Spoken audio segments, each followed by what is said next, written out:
Olá pessoal, tudo bem com vocês? Eu sou o professor Fabiano e aqui no meu canal eu trago a discussão de questões de vestibular nas disciplinas de matemática e física. Caso você acompanhe esse tipo de conteúdo, fica o convite para você se inscrever aqui no canal e se você gostar do vídeo, deixa um joinha, sempre é um incentivo para a gente poder continuar postando esse tipo de conteúdo. Eu já agradeço antecipadamente o apoio. Bora para a questão? Questão 78. A figura indica os gráficos das funções f e g, definidas de, aqui o símbolo dos reais positivos, né? Em R, os reais, cujas leis são, respectivamente, f de x igual a 4 vezes log de x e g de x igual a 3 vezes log de x, no caso, ambos os logs na base 10, que é a convenção para quando a base não vem explicitamente indicada. Aí temos os gráficos das funções aqui, vamos olhar com mais detalhes para o plano cartesiano. E a pergunta é, o valor de m indicado na figura é igual a... No caso, m é a abscissa do ponto B, né, que é um ponto que está em cima do gráfico vermelho aqui. Aliás, já fazendo a identificação com a legenda em cores, o gráfico em vermelho, né, é o da função y igual a 4 vezes log de x na base 10, então é a função f. E o outro é a função g. Ok. Bom, aí essa restrição que ele colocou aqui para o domínio das duas funções, esse é apenas os reais positivos. Entende o porquê? Log é uma função que tem restrições para ser definida, né? É uma função que tem condição de existência para ser obedecida. No caso, duas. Uma para base e uma para o logaritmando. Base tem que ser um número positivo e diferente de 1. No caso que como a base é 10, isso não cria nenhum problema. E o logaritmando tem que ser positivo. Tá? E aí que justamente ele colocou essa restrição aqui para o domínio das duas funções. Isso já se reflete no gráfico, né? O fato de que ambos os gráficos, portanto, têm que ficar totalmente à direita do eixo y. Além disso, lembrando também que log de 1 em qualquer base sempre vai dar 0, né? E por um 4 ou um 3 na frente multiplicando não vai mudar esse fato. Por isso que eu vejo os dois gráficos se intersectando exatamente sobre o eixo das abscissas aqui no ponto 1, 0. E você vê que ele marcou dois pontos, um em cima de cada um dos gráficos, que ele chamou ali de A e B. Em cima do gráfico da função f, ele marcou um ponto B, que tem a abscissa m e uma certa ordenada. Já em cima do gráfico da função g, ele marcou um ponto A, que tem a abscissa 2, e a mesma ordenada do ponto B. Vamos começar por esse fato, então? A ordenada daqueles dois pontos é a mesma? yb igual a ya.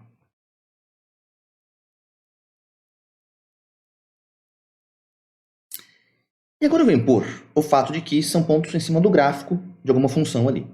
Então, no caso do ponto B, se ele é um ponto em cima do gráfico da função f, a ordenada dele tem que ser a imagem da respectiva abscissa pela função f. Ou seja, y do b tem que ser f do xb, a abscissa do b. No caso, é o que ele chamou de m. Então, eu já coloco o m aqui.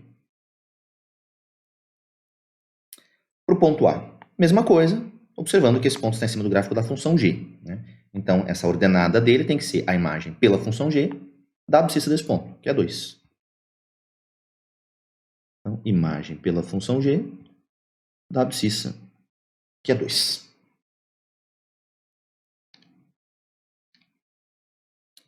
Bom, agora a gente vai substituir cada um desses caras no lugar do x na função correspondente. Então, no caso do m, pego o m pela mãozinha e substituo no lugar do x na função f.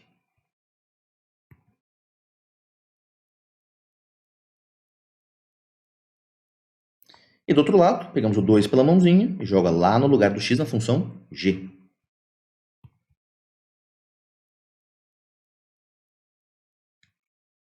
Ambos os logs na base 10. Como o nosso interesse é calcular o m, vou começar isolando o logaritmo de m na base 10. Ou seja, vou passar esse 4 para baixo dividindo, nenhum problema em relação a isso.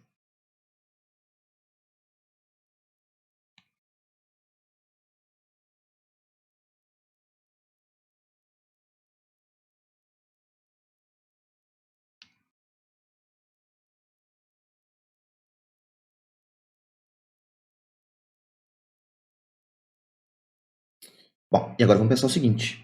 Se eu não tivesse esse 3/4 aqui, enchendo o saco, né, multiplicando na frente do log de 2, se eu chego numa igualdade entre logs de uma mesma base dos dois lados, eu estou autorizado a igualar os logaritmandos, porque a função logarítmica é injetura. Então, seria interessante se eu tivesse algum meio de chutar esse 3/4 para algum lugar é que ele liberasse o caminho para comparação entre os logs.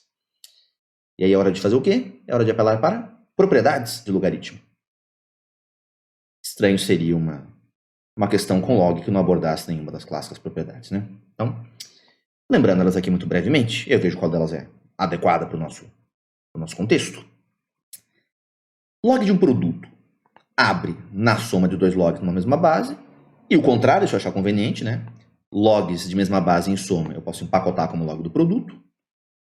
Com as respectivas operações inversas, log de uma divisão abre na subtração de dois logs na mesma base, e lido no sentido contrário. Subtração de dois logs numa mesma base, eu posso empacotar como log do quociente. E quando eu tenho expoente no logaritmando, esse cara pode ser tombado para frente, né, e vir multiplicar aqui na frente do log, ou, se eu achar conveniente no sentido contrário, um número multiplicando na frente de um log pode ser chutado de volta como expoente do logaritmando.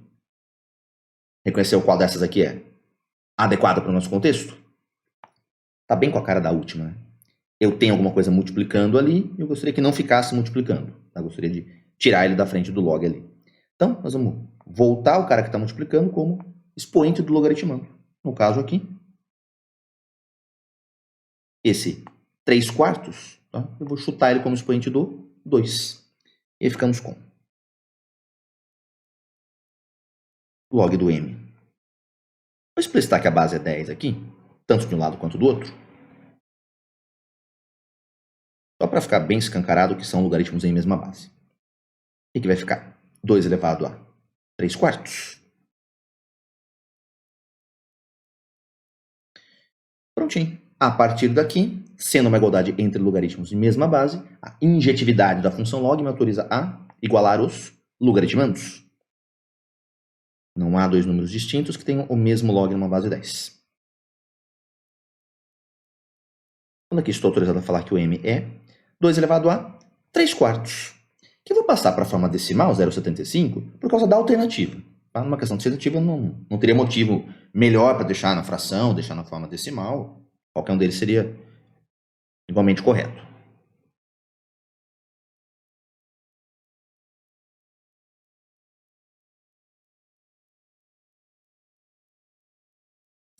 E nesse formato, esse cara se encontra na alternativa B. Perfeito. Então, aqui é uma questão que mexe basicamente com interpretação de gráfico, né? E uma propriedade muito de leve ali, de função logarítmica. Ok? Bom, pessoal, foi essa daí a discussão da questão. Se você gostou, peço para você deixar um joinha aí pro vídeo. E caso você acompanhe esse tipo de conteúdo, reforço o convite para você se inscrever aqui no canal. Tá bom? Um abraço e até a próxima questão.